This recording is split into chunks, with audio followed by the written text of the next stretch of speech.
Welcome to Soft Bites Podcast. Your life, your dentistry. We talk about ways to have more fun and meaning in one of the coolest and most rewarding professions in medicine.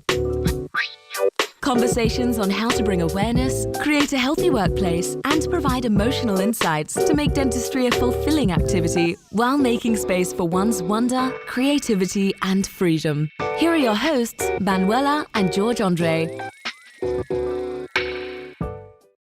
Hello, everyone. Welcome. Hello, Andre. How are you?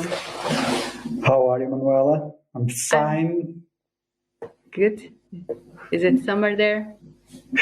It is summer, yes. It's been really good here.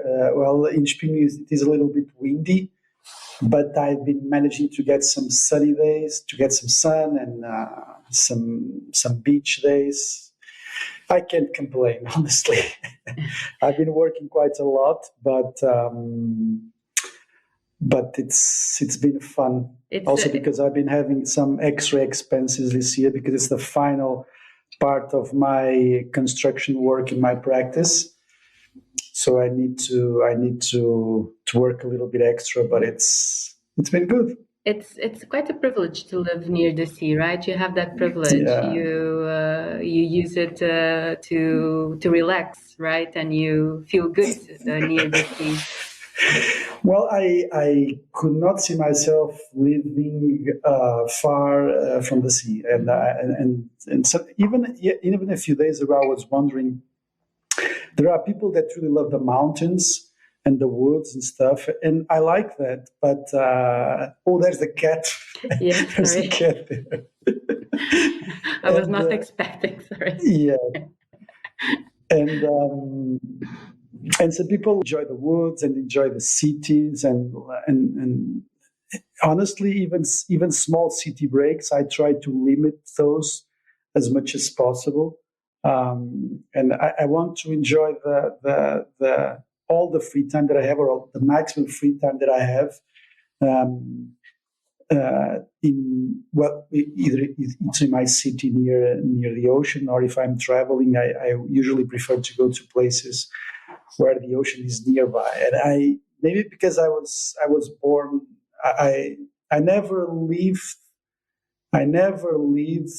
farther than 500 meters from the ocean. Never 500 meters. Okay, so Never. you were always in Actually, when I was 4, I lived about 200 meters from the ocean. From 4 until 20 something, I lived like 50 meters from the beach. And now my place is about 500 meters from the beach. So it's like a 2-3 minute walk to the beach. So I don't know any other reality. So even today I was practicing I do some box training, and today my trainer, he came here to give me the training, and he was like, what's this noise? And I was like, well, that's the noise that the ocean makes when it's lots of wind. Because for me, it's all these noises are very familiar, and I can really identify with them. For example, when the waves are very small, you see this. The sound is like these big explosions, spaced by silence, and I couldn't see myself living in any other. I would live elsewhere, but not far from the ocean. Mm-hmm. Yeah. Mm-hmm. Mm-hmm. Mm-hmm. Okay, we're going to talk about meditation today, and because we both have a meditation practice, and just out of curiosity, does the ocean function as a kind of meditation to you? Yeah. Well, usually for many years, I was very strict with my meditation in terms of the place that I would do it. I would usually do it, like I told you before, I do a practice of visual meditation for between 10 minutes to 30 minutes, but usually it's like 10, 15 minutes every day. I was very strict with that. But now, whenever I'm in the beach, I usually try to meditate. Not in a visual way, but usually I close my eyes and I listen to the sound of the ocean. Mm-hmm. But but yes, I think that the ocean and the beach is a wonderful place to meditate. Because for me, if I integrate the sounds of the surroundings around me, and if you are in nature, that's perfect. And the ocean creates that perfect set and conditions for us to enter in a meditation state. You said something very, very interesting, and I think that we could start by that, because you said that in the beginning you had a visualization, a kind of visual meditation. It's not visualization; it's a visual meditation. Yeah. But what you mean is that basically you used a single point to focus your attention, right? Yeah. What did you use as a point? Something special, Yes, or it could be anything? It's quite funny looking back. I was I think I was 20. I think either 19 or 20. So it was 20, more than 20 years ago. And I don't know why I started to interest myself about meditation and yoga. And I think that Amazon, the website, was already launched, and I bought this book. I don't know why, but I bought this book. I just searched some books about yoga, and actually about two books. One of them was The Complete Idiot's Guide to Yoga, of those series. The other one was called The Tibetan Yogas of Dream and Sleep, and I don't know why. It just felt a more authentic book. And it's about a Tibetan practice called Dzogchen. It's one of the I would say religions or trends of Buddhism. I would say it's maybe a kind of Zen meditation, right? Yeah, Zen. Yeah. And one of the exercises that they suggested there was a practice called Zine, which is Zhine, Zine, which is basically a visual meditation where you choose an object and you just choose to be. You choose to bring your focus on a continual basis to that object. And they would advise the Tibetan yoga, the Tibetan letter A written on the paper or printed on the paper. But you could use any sort of object. And I started to use that because my name is Andre, so I just started to use that. So I've been using the same drawing for maybe 20 years. It's a Tibetan letter A. And I started to do that. And I was attracted to that because I thought that at least when I was about 20s, I thought that sound meditation was not very effective on me.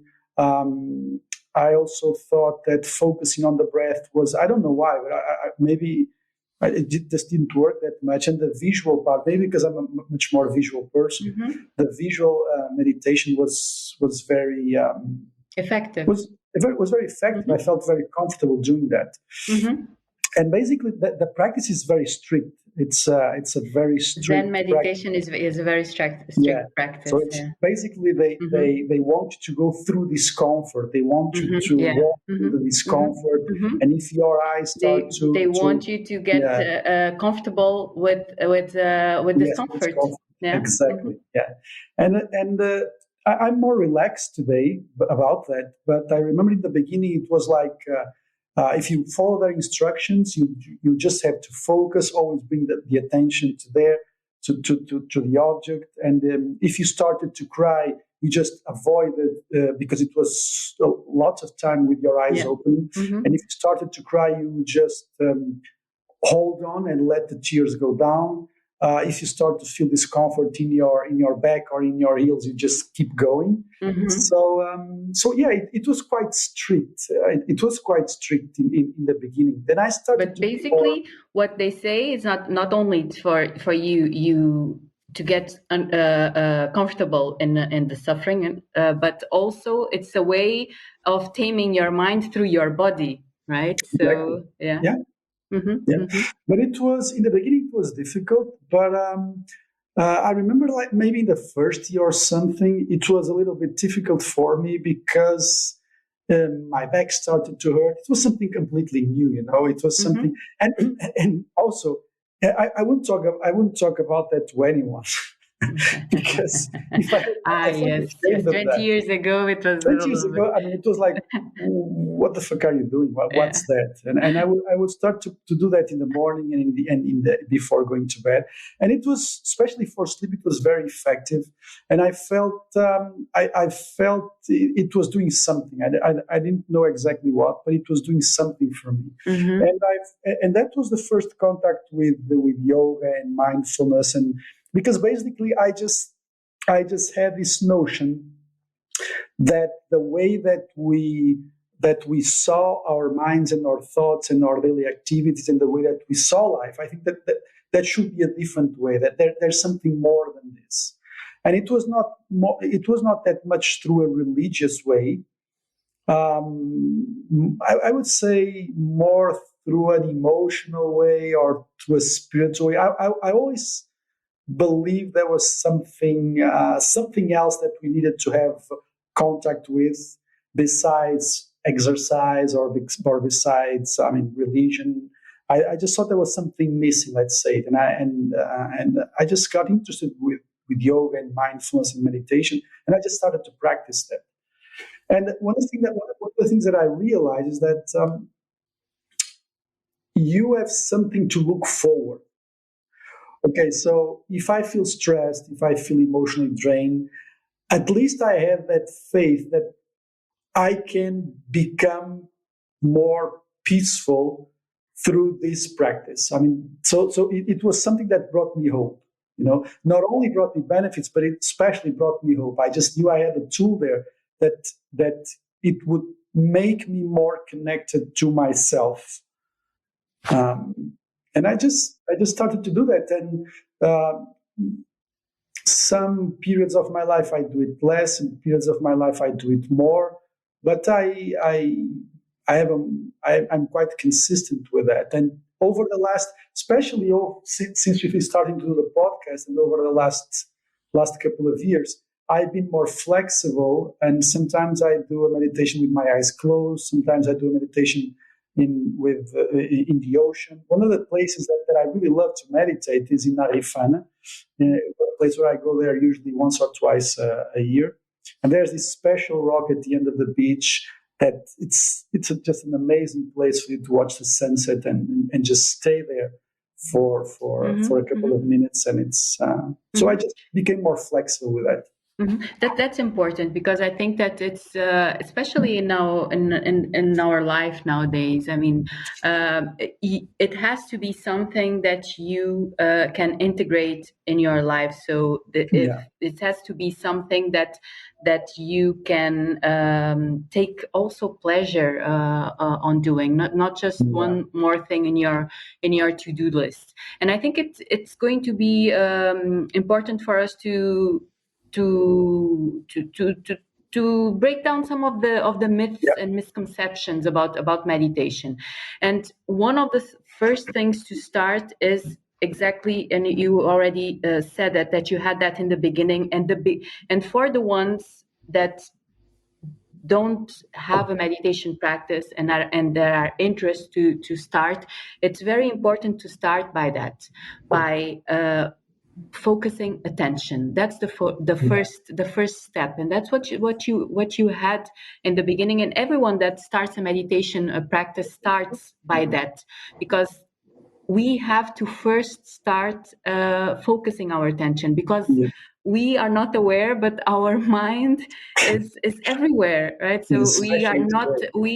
we don't have the notion of how much we think about one subject and then the mind goes to the other and the other and the other, how much we are doing something and our mind is thinking about something else. And Email. only when we start with a focused attention practice of meditation, we start to be aware of how much we do not control our mind, right? Our Yeah. thoughts. It's email, Instagram, Yeah. Mm-hmm. SMS. Uh, Automatic pilot, just I yes. have to do that, I have to go there Yeah. now, when I finish this I will go there. So Yeah. so basically meditation is this intentional practice. So it's an intentional practice. It means that you really have to stop whatever it is that you are doing and sit, or you can stand, or you can lie down, but you have to stop what you're doing and start to have to focus, to guide your mind towards a single point of focus. And that point of focus in the beginning can be you can open your eyes and focus in something in front of you, just like you did. Can be you did with the letter, but it can be, for example, a flower. It can be, there's some people that do it like with the Candle. a candle, exactly there, but it can be anything. You just have to observe a point in front of you, and that's your focus, or point of focus. And every time that you realize that your mind goes something else, you notice the distraction and you come back. And this is actually the technique in the beginning of starting a meditation practice, to be able to guide your mind towards a single point of focus. If you open your mind, if you open your eyes, it can be an object in front of you. If you have your eyes closed, you can notice your breath, can be your anchor in your own body. Sometimes the breath, and some people have this difficulty with the breath in the beginning, because if we are not used in the beginning, we feel that we are always controlling the breath. So because we start noticing the in breath and the out breath, we start to feel like we are controlling the breath and not actually having a meditation practice, but doing a breathing exercise. And that's not just when you observe, when you are in a meditation, you just observe the breath. You don't have to control the breath. So it's not a breathing exercise. There's a difference there. And also some people, when they observe the breath or they control the breath, it creates more anxiety into them. So there are some people that don't feel comfortable with observing their own breath. It's okay. Again, it's just about having an anchor, because in the beginning, your mind is going to be all over the place. So it's much easier if you have an anchor. And the anchor can be inside you, in your own body. If you don't feel comfortable with the breath, you can, for example, concentrate, if you are seated, on the touching points of your body where you are seated, for example, or you can concentrate on the clothes, the fabric on touching your body, or on your feet touching the floor, or your hands where your hands are standing. Or you can also use sounds. There are people that use sounds, for example, if you are in nature that's very rich in the sounds, or if you are near the sea, to just concentrate on the sound of the sea. But in the beginning, for anyone that is trying to start a meditation practice, the beginning of all starts by this focused attention practice.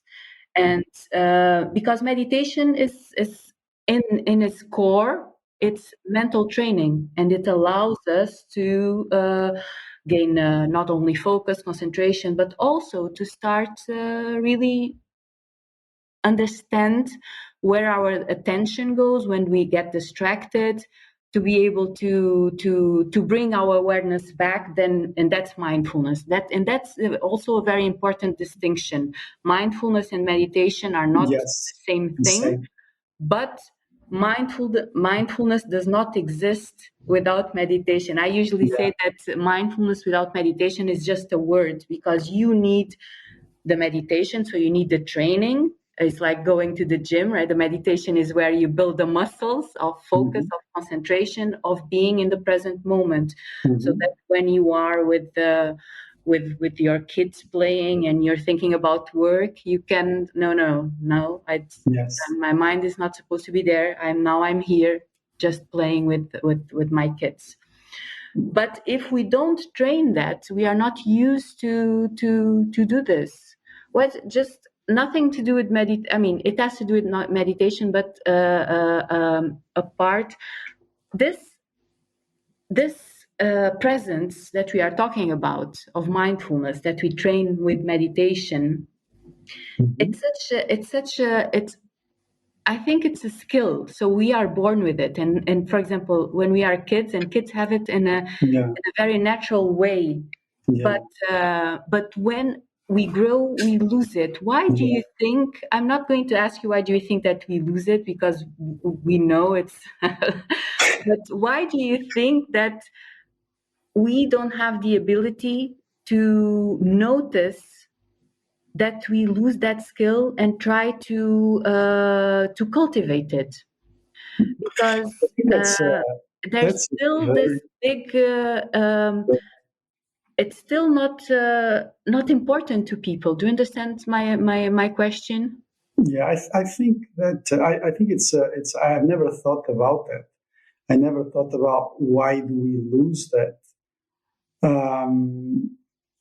But it's a very important question. I think that my first thought about that is, I think that life starts to be more complex. You know, I think that modern life starts to be more complex. I mean, if I think that the simpler your life is, the easier it is to be connected, to be mindful. You know, for example, I remember when I was last time that I was in, whether it was in Arifana or it was in Costa Rica, for example, where I was just completely in an environment where my main goals were to work out.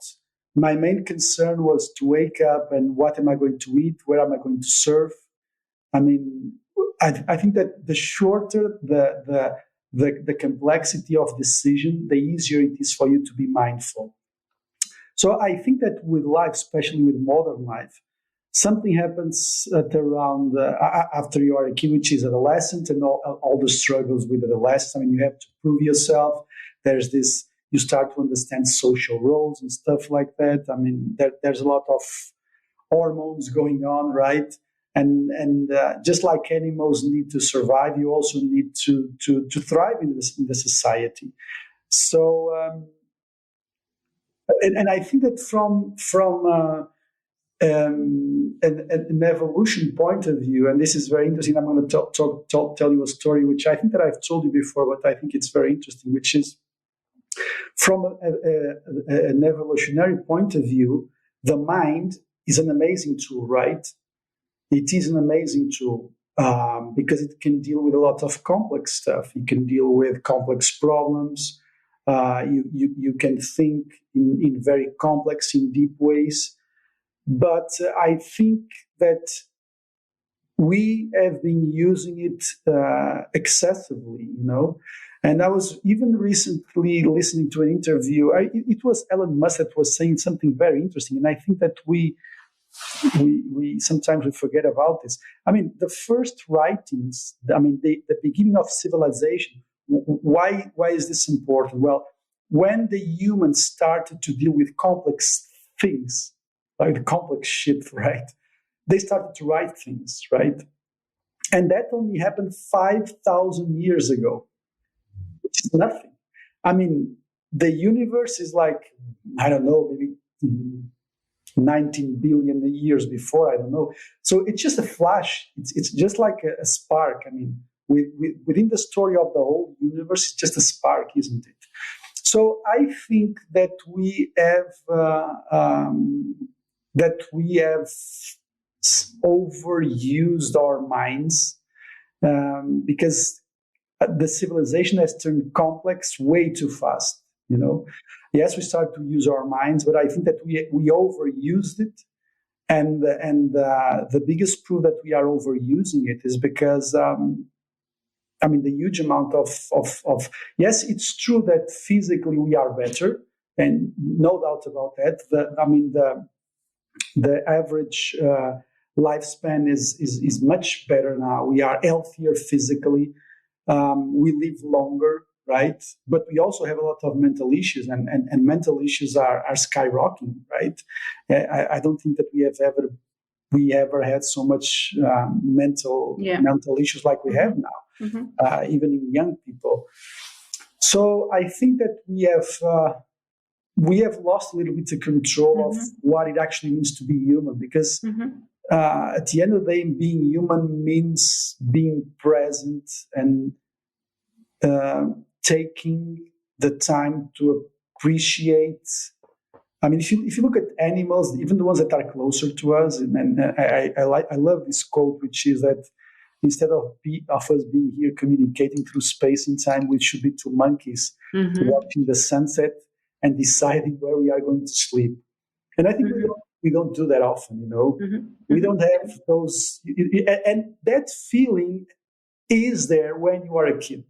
When you are a kid playing outside with your friends, you are much more physical. You live through your senses, and you are much connected to the light and to the day and to the rhythm of the day. And I think that we have lost that. I think that we have overcomplicated things way too fast. We have made our lives much more complicated. Yes, we are healthier. I mean, but we live in boxes. We have our very strict work time. I mean, we work from 9 to 5. Everything has become strict. And I don't know if that is on the human's best interest. Yes, we made a lot of progress. We made things, health is much better. I mean, we have organized societies in a way that we can lower violence. And in terms of violence, I think that we are much better now that we were like 100 years ago. There are way much less wars. Things are much more organized. Societies, they are much better, of course. But I think that we still have this barrier of mental health and happiness. I think the barrier of happiness, I don't think it has been overcome. I mean, yes, if you are not in a war, you are happier, right? Because you've been through a war, you know what it is not to be in a war, and you are grateful for that. But I think that in a way, the excess of options that we have and the complexity of life has made us disconnect from what you were just saying, which is the way that we felt connected with our bodies as kids, you know. And and I think that one of the biggest hints that we can give to our listeners of how it is important to, I'm not only saying about practicing meditation, but thinking about this. Thinking about all this. So what is this mindful thing? Why is my mind playing tricks on me? What is my mind? What is exactly going on here?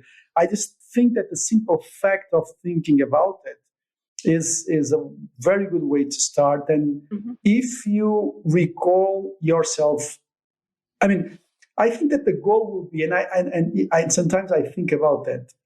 My goal through meditation and through knowledge and through simplifying my life is to be able to feel close again to what I felt when I was like 5 or 6 or 7 or 10, where everything was amazing. So I think that that's a very nice goal. And I think I think that we have to look at that as something reachable. Because I think that even people that struggle with mental health and depression and stuff like that, and we have all gone through that in a milder or more heavier way. But I think a good way of thinking about this, well, how can I connect back to the way that I felt when I was a kid, where everything was just, where I would go out with a smile on my face. And I think that it is possible to go there if we undo all the shit that we have done in our mind. I think it is, at least that's a direction to go, which is closer to what animals do, which is closer to how you are when you are on vacation. And this is why I'm such a fan of going on vacation to simple places. And yes, I do like some city breaks and going to the museums and going here and going there. But I usually take my time off to be connected to the most basic and naive part of myself and the most, I would say, almost raw part of myself. And this is what I like to do. And I think that's a good way to look at meditation. Just go back to all the words when you were a kid. Because what meditation allows you is for you to start really taking out the layers of your thoughts. Yes. So because a lot of what we do is overthinking. So, and we are not saying that we should not think. And of course, the human mind is an excellent tool, just like you said. That's not what we are saying. It's actually the other way around. To really start using it well, because what happens is that if you are not aware, then you are completely ruled by these thoughts that most of them that are not even true. They are just assumptions, or just fantasies, or whatever, or even biased things, or that rule our life and end up ruling our days. And what meditation allows is for us to really start unpacking all these layers that we have, and we start seeing that there are thoughts that do not serve us. We can start seeing, most of them. And with that, then comes, like you said, the more a simplicity, because mindfulness opens the door for the beginner's mind, so which is the wonder, right? So actually observing things with like a child, like a child, like it was the first time, to allow yourself to feel wonder again, to allow yourself. It's interesting, because when you were saying that you sometimes have that goal of going back to that wonder of when you had 5 or 6 years old. I also think that, but I remember a few years ago, I had this insight when I was in my meditation practice, that I went back to when I was a kid, and I felt this motivation, of doing something. I remember, and when was that like in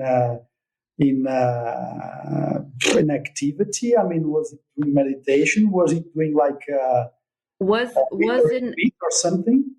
No, was during my meditation practice. This was like 5 years ago, and I felt this feeling, of when I was a kid.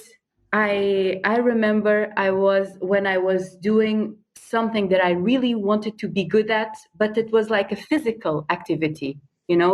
Either when I was a kid, I would love to play like a elastic game with my friends, and I really practice alone, or I would do the pino, I don't know how to say that in English, to the wall, and I practiced, and I felt this adrenaline.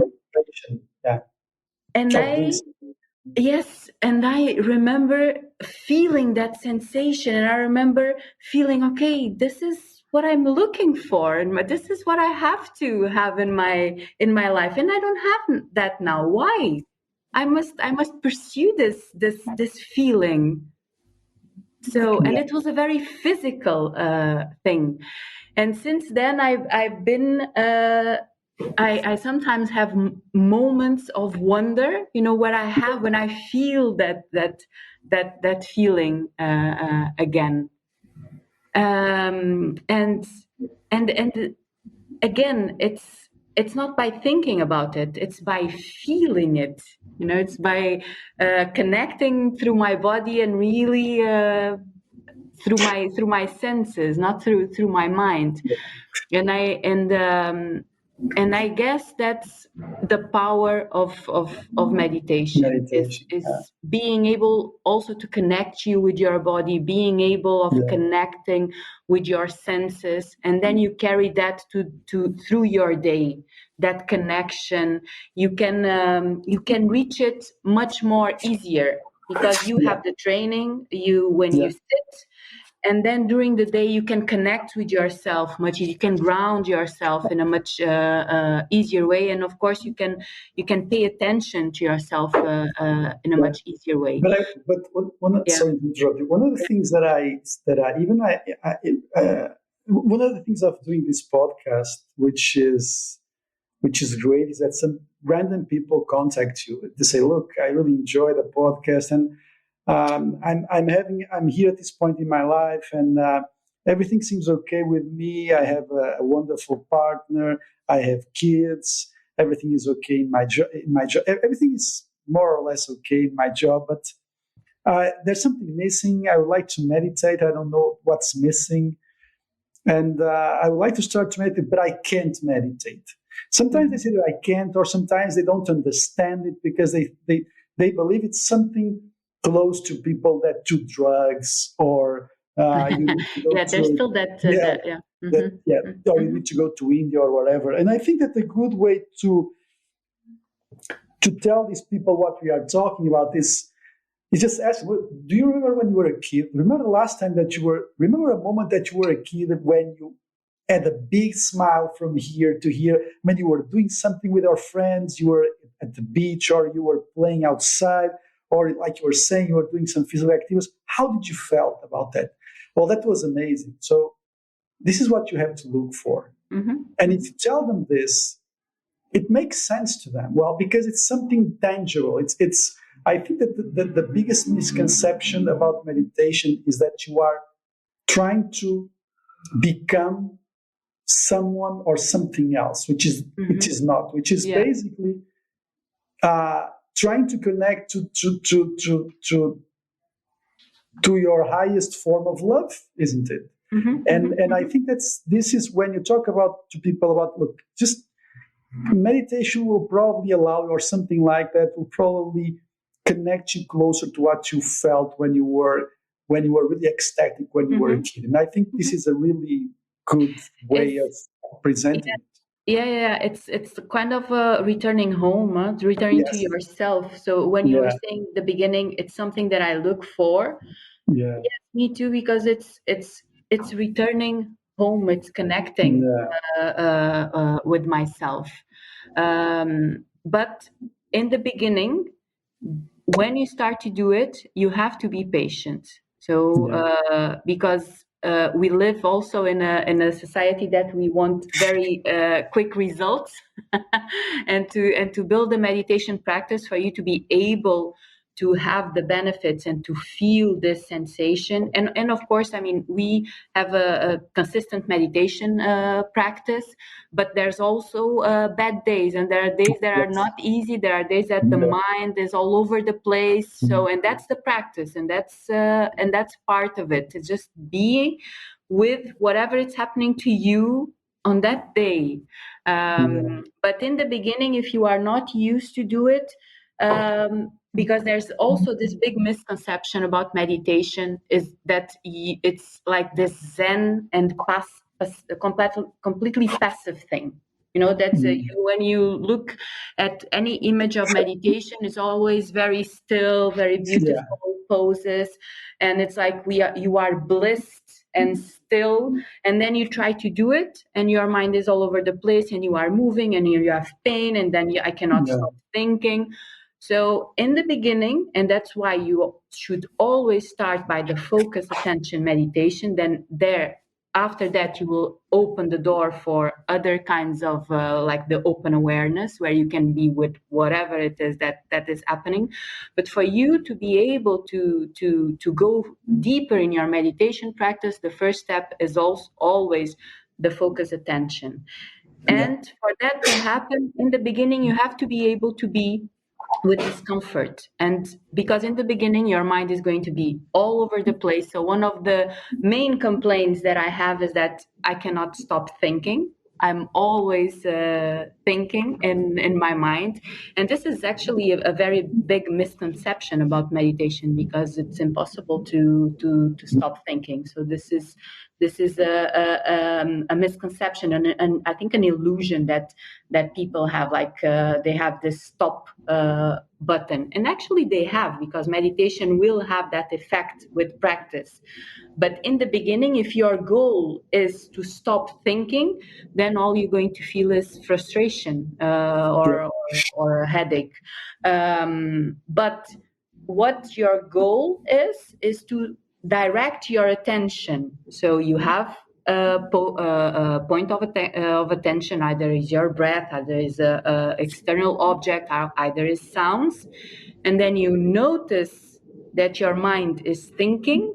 You notice the distraction, and you redirect your attention to your object of focus. So actually, thinking is part of the process. So it's not Yes, something yes, that you should avoid, but the distraction is part of the process. And when you this is a big insight for certain people, that actually thoughts are not the enemy, because they treat thinking or thoughts as an enemy, and they punish themselves. I am not good at this meditation thing. I cannot do this. I'm always thinking. Yeah, that means you are doing it. That's actually, try to see it in the opposite way. For the ones that are struggling with meditation because they not stop thinking, every time that you notice that you are distracted, that's a mindfulness moment. That's an opportunity for you to come back to the present moment, for you to ground yourself, to feel your body sitting and breathing, and to direct your attention back to whatever it is that you were focusing on. So this is a big misconception about meditation that I think it really can help. Don't Thoughts are not the enemy during a meditation practice.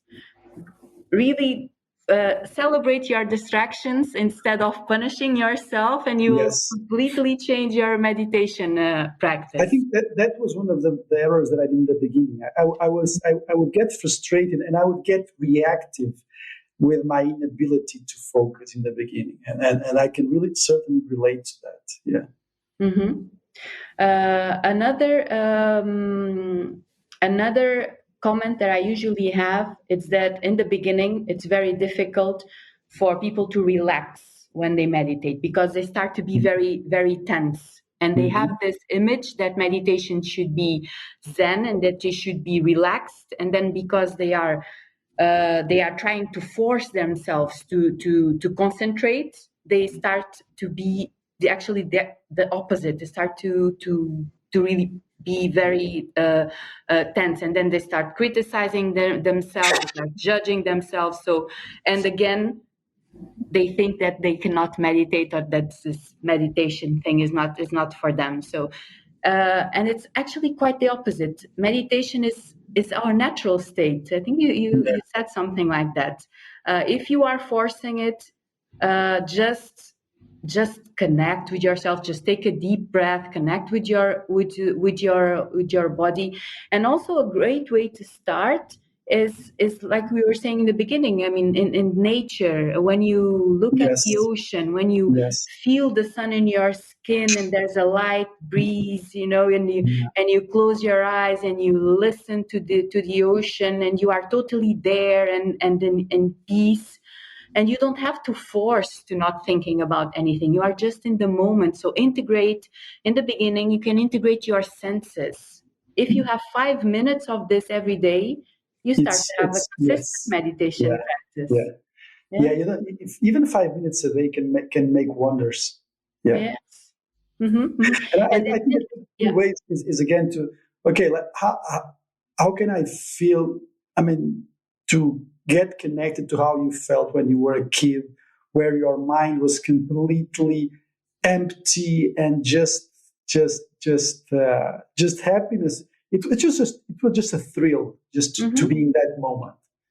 And Mm-hmm. I think it's a good goal. It's a Mm-hmm. good Mm-hmm. Mm-hmm. it's a good And you direction. can only achieve that through your body and through your senses. Yeah, The answer is not in the mind. yeah, You cannot think about being there. I mean, you have to, for you to be able to have the feeling, it's through your body, it's through your senses. So basically, what we are talking about here also, it's to return to our senses. yeah, yeah.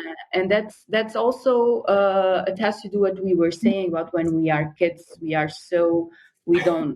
naturally in the present moment because we are so connected with our body and with our senses, and then we grow up and we start living our lives just from our neck up, right? We start Yeah. And yeah, rationalizing our actions. and regarding that, one of the things that sometimes I even ask myself, which is okay, so So what's the perfect balance here? What's the perfect balance between our mind and the things that we have to do? I mean, should I meditate all day and get nothing done? Do you understand? I mean, should I go and live in a monastery and just live there? And one of the things that really, and I think that I've told you once, that really was a great insight for me is it was once that I was in India.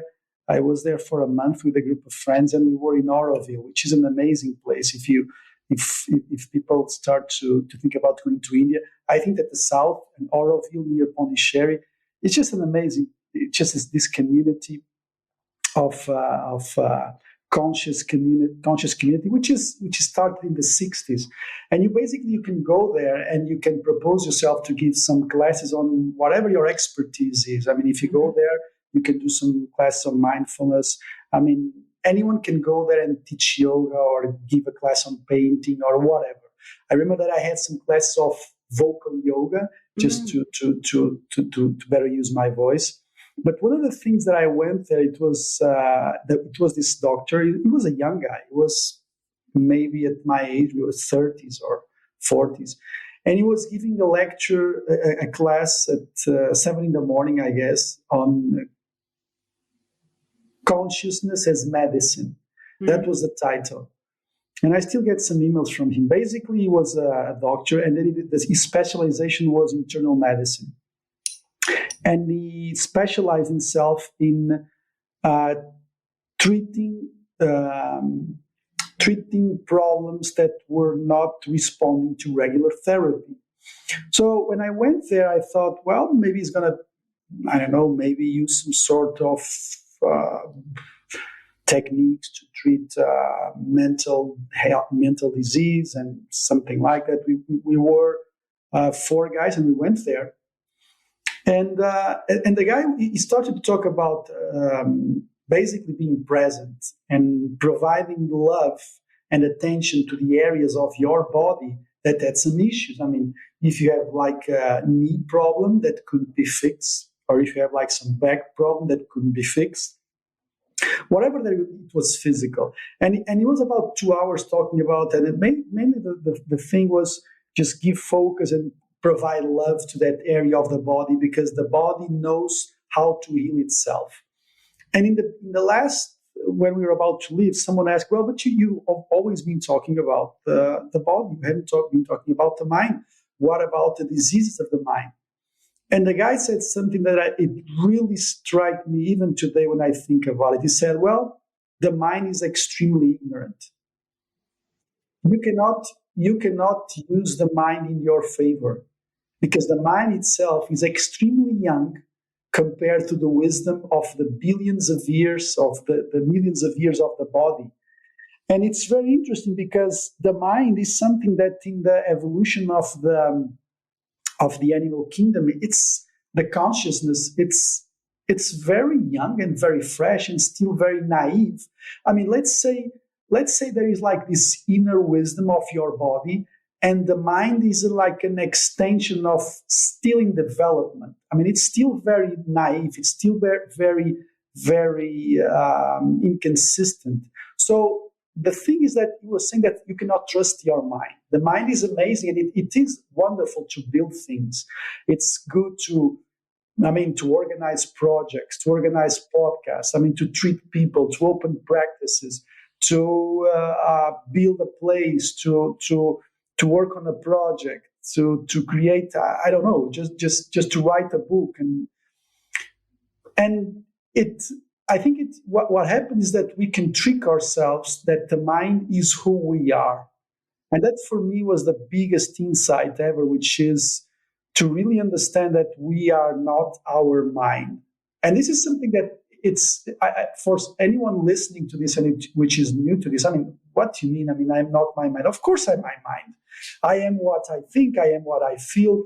And yes, it's true in a certain way you are, but you are also way more than that.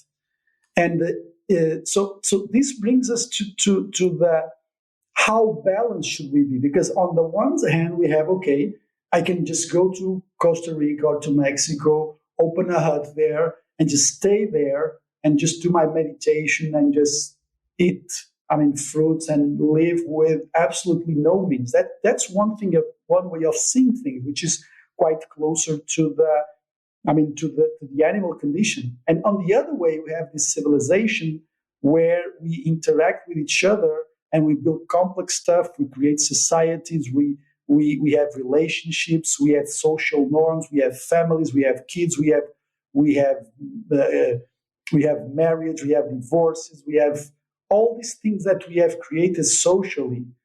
And I think that I think all of these things are important, especially if you want to live in modern society. You have to adapt. You have to make money because you have to buy things to eat, and you have to take care of your family. You have to take care of your parents. But the thing is, okay, so all this evolution, what's the goal of all this evolution? Let's just be honest here. What's the goal? Because if the goal is always to maintain our physical body healthier, we have succeeded in that. The average lifespan, maybe 100 years ago or 200 years ago or 300 years ago, was like 30 or 40 or 50. Now we have doubled it, right? But what for? What is really the goal of being human? Isn't there any goal at all, right? Does this make sense, or does this not make sense at all? And in my perspective, I think that our mind, all this evolution is not our greatest gift. I think that that our mind will eventually evolve to something which is more conscious, which is more in depth with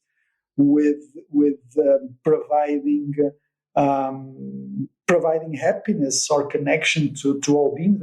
I think that the way I see it is that in a few hundred years, if we don't heal ourselves with AI or something like that, but in a few hundred years, I always think that our minds would stretch to a point that we'll start to realize that we are all connected. Let's say it. We will be more conscious of that everything is connected, but we don't have to evolve that much. I think that if we unpeel things, we can also have that notion. If you meditate, or if you think about even just thinking about it comes in a natural way from a meditation practice. Another benefit is that you were saying is the connection. You feel connected because with others in a natural way. Because at the end of the day, we are all made of dust and stars and explosions and stuff like that, isn't it? And I think that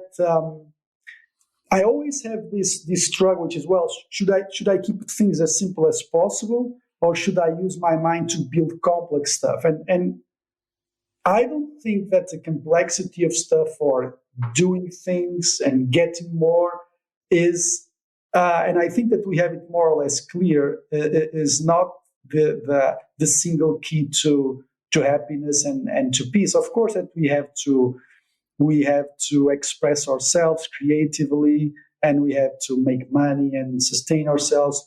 But I think that we need to have that balance. Because I think we need to get more connected with the simple part of ourselves. And our mind, in that sense, needs to be seen as an instrument that can very easily go into an hyperactive mode. I think that we have to understand that. And for me, that was a great insight, which is that my mind is not exactly who I am. And if I look at it in a different perspective, I can eventually be a better human being towards myself and towards others. Yeah. And also with the meditation practice, another thing that you develop, another benefit is that you start to be able to observe your own thoughts. Yes, that's a skill that you start not in the beginning. Again, in the beginning, you start with the focus attention, but when you start with the going deeper on your meditation practice, you start to develop this. You can call it a skill if you want to, but you start to develop this ability to observe your own thoughts. And this is it's like a superpower, because I think that if you have a meditation practice, then you can easily make those choices that you were talking about. Okay, what serves me better here? Oh, I want to use my mind for complex things, but at the same time, so with this ability of observing your thoughts, you can start distinguish where things make sense and okay, this is something that I really want to do, or what is just your ego going after approval or going after the social status, and it's not really that important, or when it's a blaming game, so meditation brings you this perspective. So basically, and this is, for example, Vipassana meditation, which is basically seeing things as they are and not as you want them to be. A lot based on, it's a very stiff, also a very rigid practice also, but it gives you this ability of really seeing things as they are, and you can really observe thoughts like, okay, this is just me making up stories on trying to go after something, but do I really want this? What is this going to bring to my life? So, and then this, you can really start balancing your life in a way that it feels more connected to you, and that brings instant connection with the world around you. And this is a very interesting thing, I think, for us to finish, because another thing that I hear a lot is this one, and I think it connects with what we are saying. Oh, I would love to do it, but I don't have time. I start to do it and I do it for 1 or 2 times, but then I don't have time. So If you don't have time, you really yeah, need to do meditation, yeah, because you need that's to it. be aware of how you are That's spending just your an time. excuse that you are saying to yourself. See, that's just an Just excuse like that you are. exercise or Mm-hmm, anything else, mm-hmm, or sleep. mm-hmm, I don't have time to sleep. I mm-hmm, can't sleep mm-hmm, enough. Yeah. mm-hmm, mm-hmm, mm-hmm. Yeah, when I have someone saying to me that they don't have time, I always ask, but does your time, my day has also 24 hours. We all have the same 24 hours a day. We just have to be aware of how we use our time. And usually it means that there's a lot of work, of practical work, that you really have to stop and listen and and reframe your goals, reframe the way that you live your life, and start to place things in perspective. And if you don't have time, you really have to meditate much more and really think about your life in a much deeper way. Because I think that, like you were saying, meditation is awareness, which is consciousness, which is being aware of how you are treating yourself and how you are treating others, how you are treating the planet, which is something very interesting. And also, one of the things that I think that meditation really helped me is um, that you. I think that you have to really be aware of how your actions affect others. Oh, yeah. And we all we have all hurt people. We have all hurt people in very different ways. I mean, whether it's a working colleague, whether it's a relationship, whether it's sometimes even someone that you know in the traffic. I mean, we have all made hurtful things, right? And I think we can at least at some point control them and reduce the cause of suffering to other people if we are more aware of how we are. And I think that really is something important, which is, and even recently I saw a conversation of a guy that was in his 60s, and he was telling that in his 40s sometimes he would hear he would listen he was being like pitched a business in a university or something. And he said, he was saying that, well, there was this young guy who was just presenting something, and it was really awful because the numbers wouldn't match. But the guy was trying to do a good job. I mean, there was a student presenting that, and he said that he completely smashed the guy. He said, well, this makes no sense. The numbers, I mean, he basically embarrassed the guy in front of all the audience. And he was telling the story that then they went to the resting room, and they were both at the urinal, and he looked at the hands of the guy, and the other guy was shaking. And he really stopped and he realized, what have I done? I mean, could I have done this in a different way? Maybe I could have done this in a completely different way. I could just let the guy finish, call the guy aside and tell him, look, what you did makes no sense because of this and this and this. I mean, everybody's going to notice that this was not a very good not a very good presentation. But so what you should be doing is this, and this. Constructive. Yeah, but constructive way. Mm-hmm. I mean, if you really think about it, how many times could we not control the first attitude in whatever part of our lives just because of ego, just because we wanted to prove something, isn't it? Mm-hmm. Mm-hmm. Or because of ego, or because we were stressed, or because we were triggered by some sort of issue. And this is also why I think that meditation and trying to be aware of what you are doing is and even meditating about love and kindness and focusing on that, I think it's a really powerful tool. It's very powerful. Yeah. And if you focus on that, I think it is a much better way of going through your life, because at the end of the day, I do understand ego is, I think it's an important thing, but I think honestly, I don't think that you will get something by making other. I don't think that you ever get something that is respectful and positive and important in life for your and the others, which is if that is at the cost of making others feel down. And I think that, we all have done that. So I think that if you are aware and if you are kinder, it makes you more of a man, it makes you more of a woman. And I don't think that you'll get appreciated if you show more compassion or attention to other people.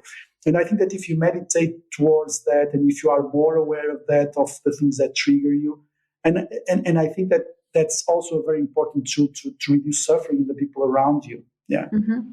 And those things happen because you are an automatic pilot. I mean, when and again, going back to the time thing, when someone says to me, "Oh, I'd love to do it, but I don't have the time," that means that the person is an automatic pilot. And actually, there's an old Zen saying that says, if you should sit in meditation for 20 minutes a day, unless you are too busy, then you should sit for 1 hour.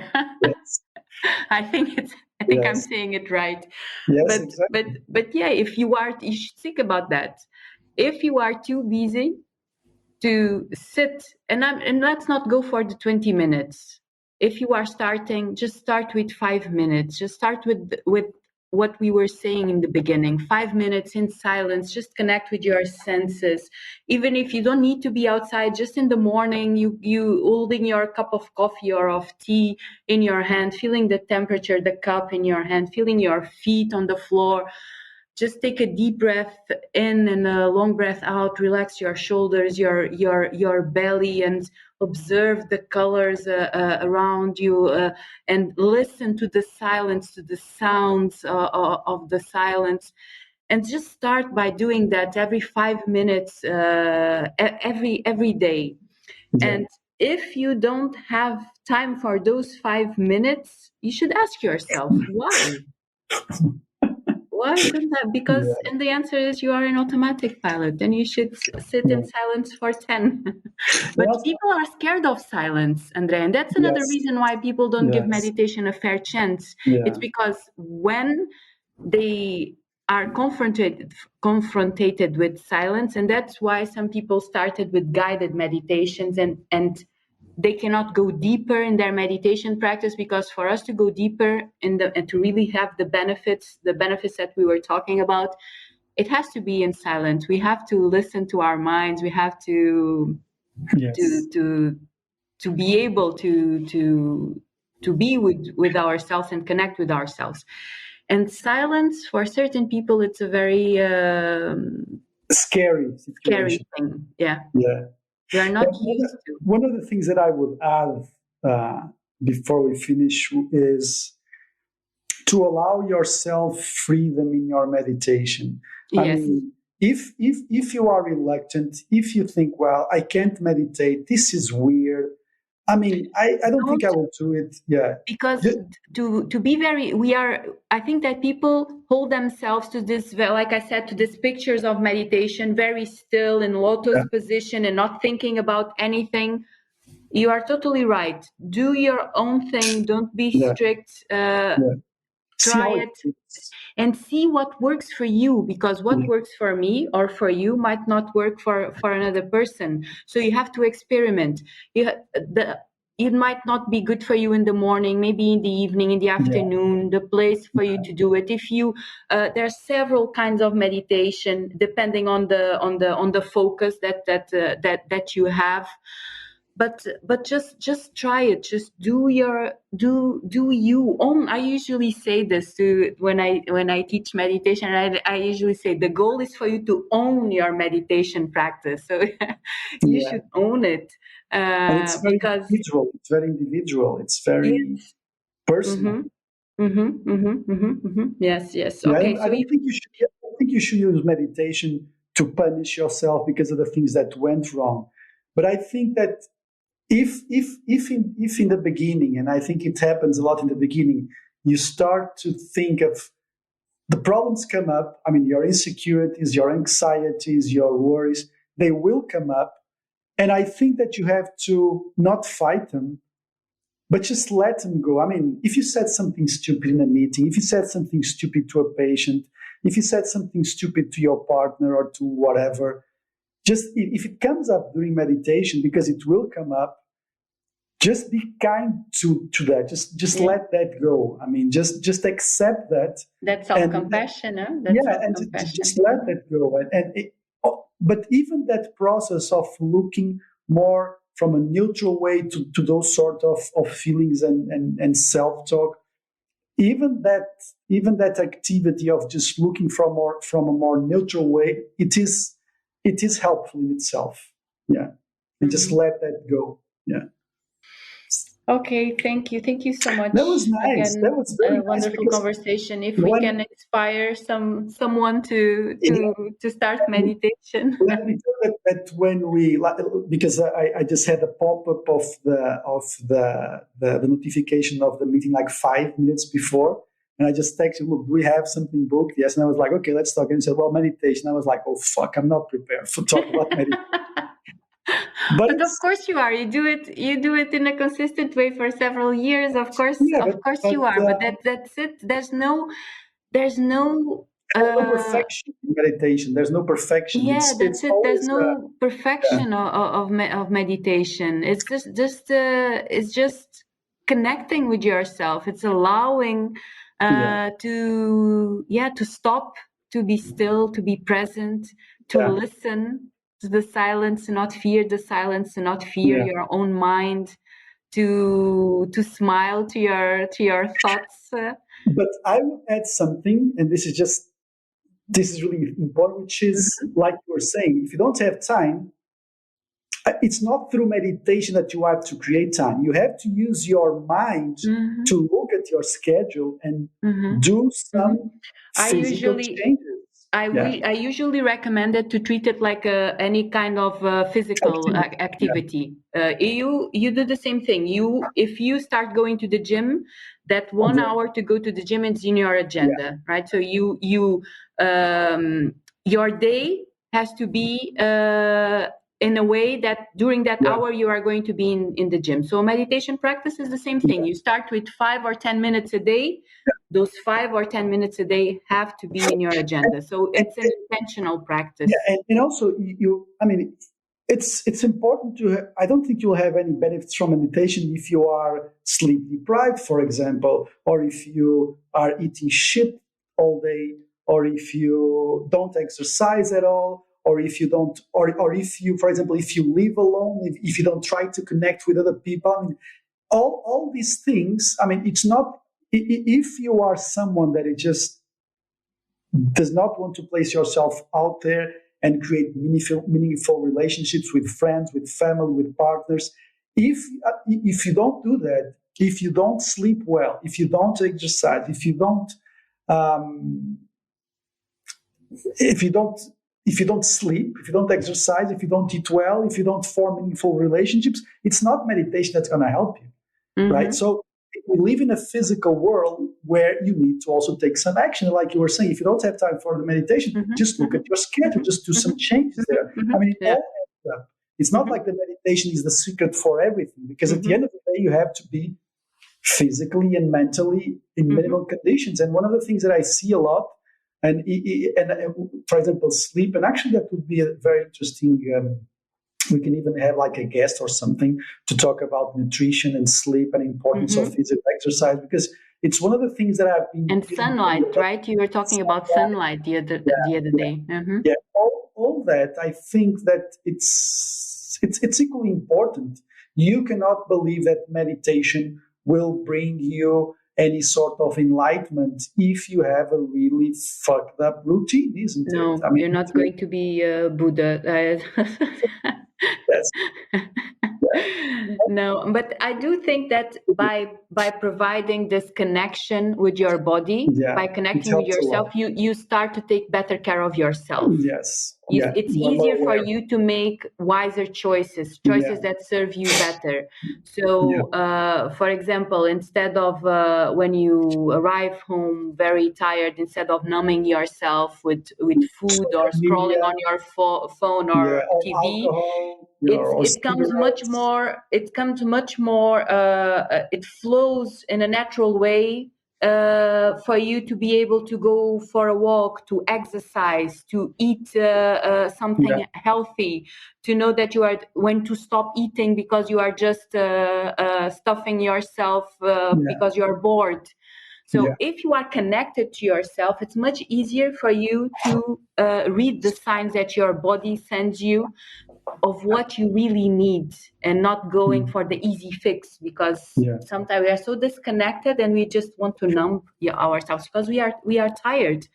And actually it's interesting, because if you are tired, what you should do is just go to bed, go to sleep. But no, we numb ourselves with things, and then we go to bed only 2 o'clock, 3 o'clock in the morning, and in the other day we have to get up early, and it's like a vicious cycle. So you have joining all those things together. It starts to make sense, but don't wait. We already said this. Don't wait to start exercising, having the perfect diet or this or that. So you're never going to be on that stage. Just small steps. Start going for a walk. Start making healthier choices on your food. Start going earlier to bed. Don't look at the phone before you go to bed. Put some boundaries on your phone. Don't watch 5 episodes of a show. Just watch one and go to. It's true, the binge watching, right? So just watch one and go to bed. Just start doing 5 minutes of silence, because with these small things, then they will build up. And you will have healthy habits much more easier. It's much more easier to make healthy choices. Okay, thank you so much, Andrea. I hope we can inspire people to have a meditation practice, because if you want to live in a more present way, if you want to work in a more present way, to have to build awareness, meditation is the mental training for it. So it's the tool for you to relationships. Yes, it's a tool for you to be able to achieve it. Thank you. Right. That was Thank very you, nice. Andre. And for the ones interested, just go to softbites.online. And we have the course in October again, right? We have another edition of the course coming in October, and I talked a lot about meditation and about mindfulness, and probably this year we'll probably be doing some sort. We did that last year. We did some meditation practices, and it's a very nice place to be, and I think that at least the feedback that we've been having from students, it's very interesting. It's a magical place because it allows us to really, to be in the present moment. It's a very good energy, and with the ocean, that we started this conversation speaking about the ocean, and we're going to finish it because it makes all the difference to be in that place. So. Presents come in a very natural way when we are there. It's true. Thank you so much, Andre. Thank you. I know it's late over there, probably. And yes. See you next time. See you next time, and thank everyone for listening to us. Bye-bye. Bye-bye. Bye-bye.